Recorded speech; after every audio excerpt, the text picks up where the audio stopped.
So I'm at another portage. This one was just high enough that I couldn't go under it, or just low enough I couldn't go under it, just high enough where I didn't even have a shot in hell in jumping it. The hard part about this is, because it's so far off, getting that boat up over it is also a challenge.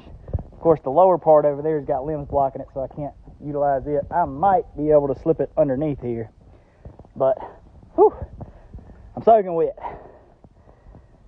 About 3/4 of the way to the first bridge. It's 11:19 right now. I've been making pretty good way. I've seen quite a few deer, pretty big bucks. I ain't even gonna lie to you. I've seen an 8-point, a 10-point, and then one I couldn't identify. It was running too fast. Laid up right by the river. I mean, I let me get right up on them, and then they gone. But I'm gonna see if I can skidoo under this. I'm probably gonna try to pull it under, to be honest with you, and then catch it on the backside and everything. But I couldn't get in the swamp and get around this one. I've been able to skirt in the swamp around a couple of them, so it's been quite nice. But this is not as bad as I thought it would be. Like I said, knock on wood, because I've been able to get through the swamp and get around some stuff. But this one's gonna get me. Anyways, I wanted to give you a little update. I'm not gonna end this video quite yet, so hang on. Next update will either be something interesting or this bridge that crosses the river. So y'all hang on. For those that were curious, I was able to get my kayak under this tree. I'm about to drop down in it. You can tell, got water in the seat still. My undies is wet because it's been raining. Bring you back to something cool. Well, I ain't quite made it to the bridge yet, but I'm at another portage. But I got to get over this one, and then I got to skim across that one, and then I'll turn it around for you. And then I got to get under that one. But I can hear the cars from the bridge just right down yonder. So at least I'm getting close to the first bridge.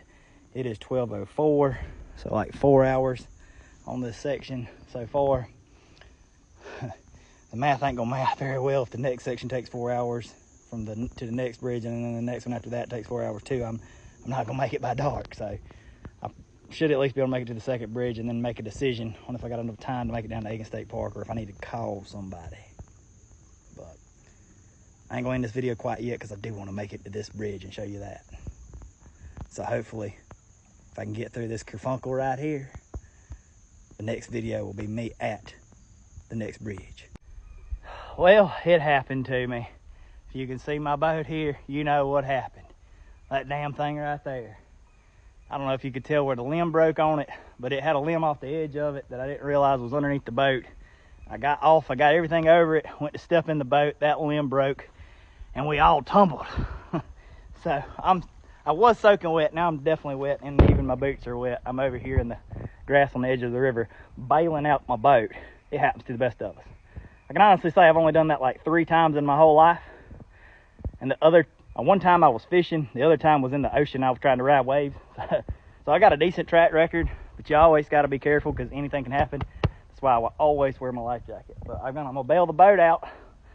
My shoulder did get tweaked a little bit, so I honestly am not sure if I'm gonna get Beth to pick me up at this next bridge, or if I'm gonna continue on. It depends on how well I can get the boat cleaned out and how my arm feels getting to this next bridge.